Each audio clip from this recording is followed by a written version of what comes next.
All right, today I'm going to be going through the carburetors on a Kawasaki Brute Force V-twin 750 motor.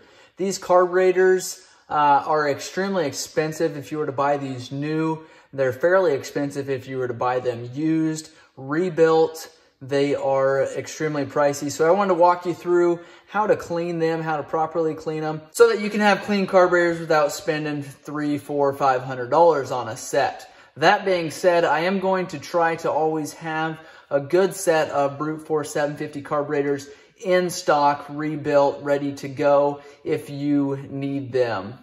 I'm going to forewarn you, they're going to be expensive. But as you can tell from this video, I want to go through this carburetor completely, clean it. I've got an ultrasonic cleaner that does an extremely good job of cleaning them up. This carburetor set came in looking completely caked with dirt, mud. The bottom end looked terrible, and ran them through the ultrasonic cleaner a handful of times, took compressed air, orifice cleaners, completely went through them, and this carburetor is in great shape now. I'm going to go through one side of the carburetor. They're both identical, and I just wanted to show you how to clean one of the carburetors. If you can do one, you can do the other. Like I said, they are identical.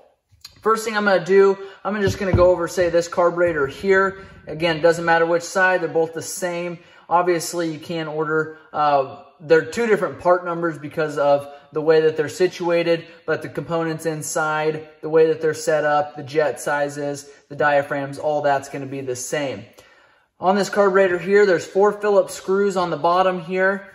And a lot of times, common problem is people go and over tighten these little Phillips screws, and makes them extremely difficult to pull apart. There's an O-ring underneath of this bowl area here that will do the sealing on the carb. You do not have to go ahead and crank these things down when it comes time to put this bowl back together. Four Phillips screws, pull that off, and this is called the bowl of the carburetor. And this is the O-ring that I'm talking about here. It's kind of an odd shaped O-ring here. It's specific for this model of carburetors. You want to make sure that that's in good condition going back together. Otherwise, your carburetor is going to leak. I'm going to set that aside there.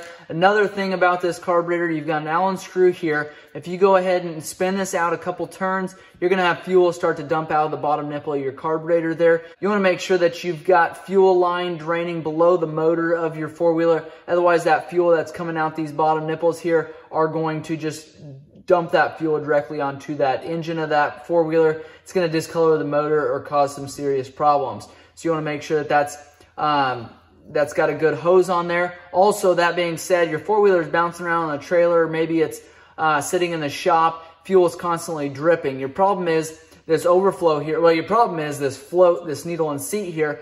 But what is happening is fuel is dumping into the bottom bowl of this carburetor, and it's getting too full and draining out this overflow tube that's here. Now, if you didn't have this overflow tube, your fuel would drain straight into your cylinder. So you want to make sure that that drain tube is free and clear. You can take compressed air right now and blow through it. This passage here should always be clear, and you should always have a drain hose on the bottom of these bowls here. Next thing we're going to go over are our jets here. There's two different jets. We've got our pilot jet that's here. It kind of sits down a little bit deeper. We've got our main jet that's here. These typically are going to be, if I remember right, between 152 to 158 inch, depending on riding condition, altitude, what's done to the four-wheeler. Again, you might have something higher than that or lower than that, but typically it's in that range for a stock Brute Force. Remove your main jet, grab a fairly large flat screwdriver. You don't want to go in there with a flat screwdriver that looks like this. Start turning it. What you're going to do then is you're going to make that orifice a whole lot bigger because you've got too small of a flat screwdriver. So grab a flat screwdriver that's the right size for this jet and pull it out. These are brass jets, so they become damaged very, very easily. You want to make sure that you can see through that hole there. Make sure that you can blow compressed air through there. Make sure you can blow carbon choke cleaner through there. This is what allows the fuel up into the carburetor and into the motor then. If this jet is plugged up, your four-wheeler is not going to rev up. When you hit your throttle, I'll flip the carburetors over at this time. When you hit your throttle, this diaphragm is going to go up. The slide and needle are going to go up. Fuel is being sucked through this main jet, up through this orifice here, and into that engine. So if this is plugged up, fuel is not going to be allowed to come up through your needle area here and flow into your motor, and you're going to have some serious running problems. You want to make sure that that's cleaned out. That goes to the pilot jet as well. Pilot jet typically is between idle and quarter throttle. If your four-wheeler has a hard time starting or sitting there idling, first thing I would check is your pilot jet. You want to make sure that you can see through this. This is a much smaller orifice than your main jet, but you do want to make sure that you can see all the way through it like this. Then there's small holes here. You want to make sure you can see through those. You want to make sure that you can squirt carbon choke cleaner through there and make sure that that passage is completely cleaned out. If it's not cleaned out, again, you're going to have a hard time starting, a hard time idling. The problem with V-twin motors or any 2 or 3 or 4 cylinder motor is your four-wheeler may be running relatively decent on the other cylinder, and you could be starving one cylinder for fuel. So it's important that these jets are cleaned out, especially on these motors with more than one cylinder or more than one carburetor, because one cylinder could be starving for fuel, the other one's carrying all the weight, and your other one is just running extremely lean and causing engine damage.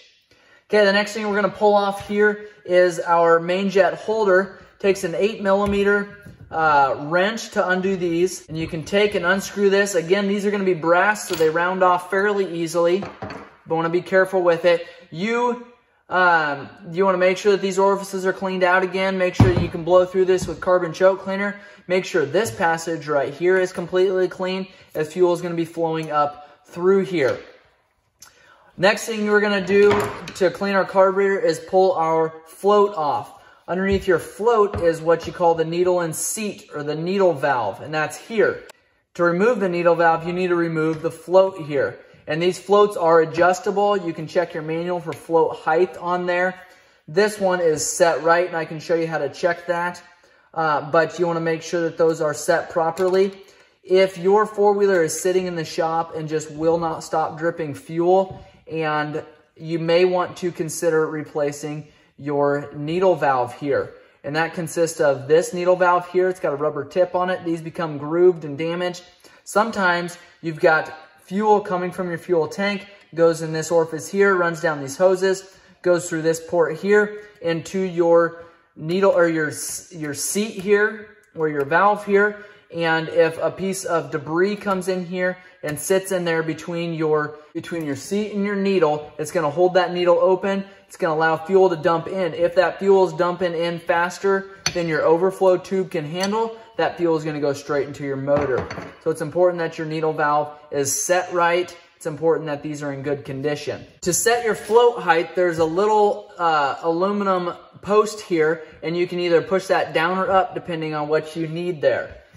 Again, you want to make sure you have it set right. Your manual will tell you what it's supposed to be. You don't want to push it down a whole bunch or pull it up a whole bunch, because that is going to cause your four-wheeler to be getting too much fuel, or it's going to cause it to be running lean. So make sure you set that properly. All right, next thing we're going to do is pull our air fuel screw out. That's this one here. Before you pull it out, if you're just going through and cleaning your carburetor, you want to make sure you count how many turns in this screw is. So if it's set right there, take and turn it.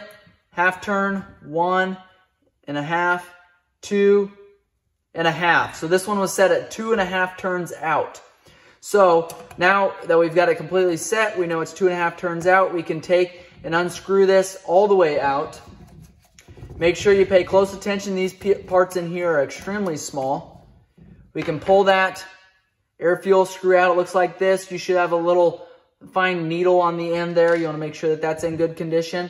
Next, you'll have a spring that comes out. Underneath of your spring, you have a metal washer there. Then you have an O-ring. I'm not going to pull those out because taking those in and out with a screwdriver, they don't just jump out. You can turn that upside down and shake it. You basically have to take a pick in there and kind of pry it out. We've already replaced that. That's in good condition. I don't want to cause any damage by pulling that out. So going back together, put your O-ring in, put your washer in, put your spring in, and then put your needle in. and then turn that all the way in until it's completely seated. Again, you don't have to go Hulk mode on it. Just turn it in until it's completely seated, and don't turn it too tight, and then back it off the number of turns that it was. So half, 1.5, 2.5. That's 2.5 turns out. I'm going to flip that carburetor over now. And one thing you can do, a little test to test your top side of your carburetor. If you take compressed air and blow in this orifice here, your slide and needle are going to come up. You take the compressed air off of there, your slide and needle are going to drop back down. If it doesn't do that properly, if it sticks in one position or the other, maybe doesn't go up at all, you've got damage up here. You're going to want to pull that cap off of there and look at it. If it goes up and down, I still like to take and pull it off just to make sure there's no cracks that are starting to happen. Make sure there's no damage up here. Make sure it's clean, not getting dirt and debris in there. I still like to pull it off, but that's just a test you can do before pulling it apart to make sure that it's working properly. Again, you give it throttle, this slide is going to come up. It's going to allow fuel to run through your main jet there, up your main jet holder here, this tube here. It's going to run into the venturi of the carburetor. Your throttle is going to be open, so that butterfly that's in the back there is going to look like that. And it's going to be, if you're going wide open, it's going to look like that. You let off the throttle, that's going to drop down. That's going to cause the air to stop flowing through there. That's going to drop down. It's going to shut your fuel off going to your motor. And at that point, the only fuel getting to your motor is the fuel that is running up through your pilot jet. To pull this cap here, you've got 4 Phillips screws. They're going to look a little bit different than your bottom bowl screws. When we start loosening this up then, when we're starting to, once we break all these Phillips head screws loose, I take and put my thumb on top of here. And I'll show you why. All right, with our thumb on top, all those screws completely loose, I take and pull those screws off of there.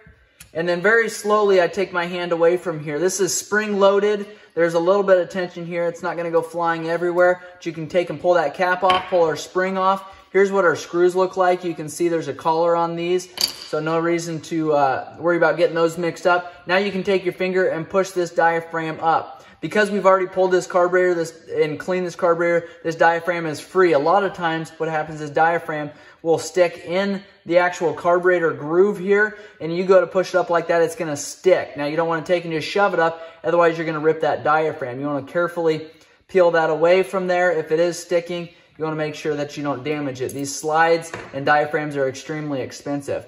You can take and push this needle up to check it out, replace it, clean it. So take this plastic clip off of there, pull your needle up, and that's the only parts that are in there. Again, inspect this diaphragm really good. Inspect this slide up and down really good. Make sure there's no wear or damage there. Clean it up. I will warn you, you do not want to spray carbon choke cleaner on this diaphragm here, nor do you want to get gas on here because it will expand and contract, and you'll have a really hard time getting it back into place there. You just want to be really careful you don't damage that diaphragm. A couple things I want to show you here while I've got this carburetor completely disassembled. Okay, we've got a heater over here on this carburetor. We've got 2 posts here. These look like sensors here. These are actually heaters, and they are, when you turn your key on, they start to warm this carburetor up slightly to allow that fuel to flow a little more free and help start your carburetor.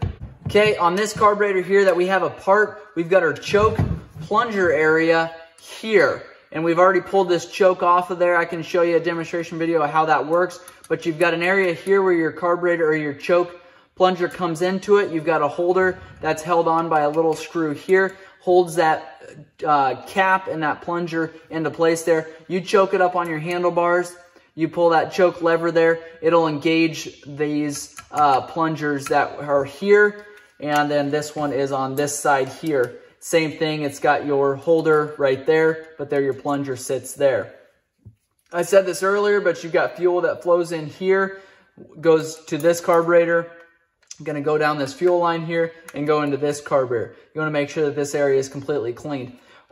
When you have your needle and seat off of there and your float off of there, you can actually take compressed air, carbon choke cleaner, blow through this port here to make sure that that's free and clear. I don't like to do that when you've got your float still on there and your needle and seat, because that could damage that float by too much compressed air getting blown in there and cause some damage to that needle and seat there. Going back together, I like to start with your diaphragm here and put your needle in there. Make sure it goes in the proper hole there. Then you can take your plastic cap there, slide it in, make sure that that seats properly, and push down there. It doesn't hold it. You tip it upside down, it's all going to dump out, but it does hold that spring into place there, and then that spring holds that needle and that cap on. So you can take your spring then, set it down in there. Next thing I like to do is fold this diaphragm over. Again, being really careful. Make sure that that tab goes into the right place. It allows you to not get your slide in there the wrong direction.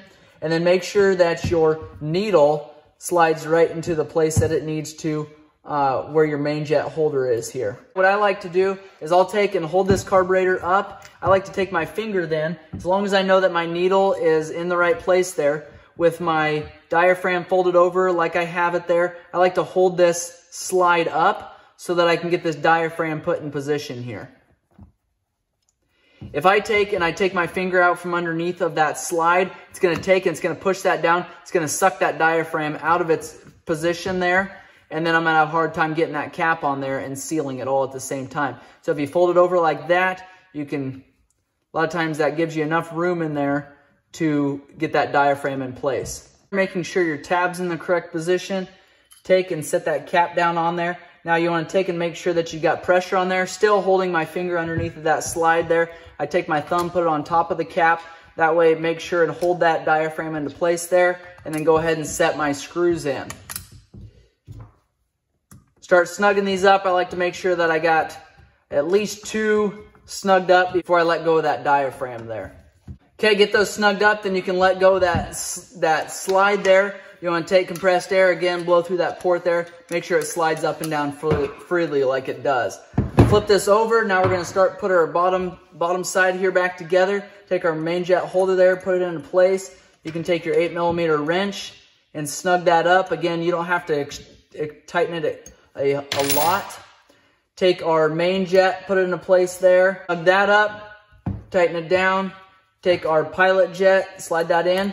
While you have all these jets off of there, I suggest taking carbon choke cleaner, blowing through all these ports and orifices with compressed air and carbon choke cleaner, just to make sure you've got any gummed up fuel out of there. Make sure it's all in good functioning condition.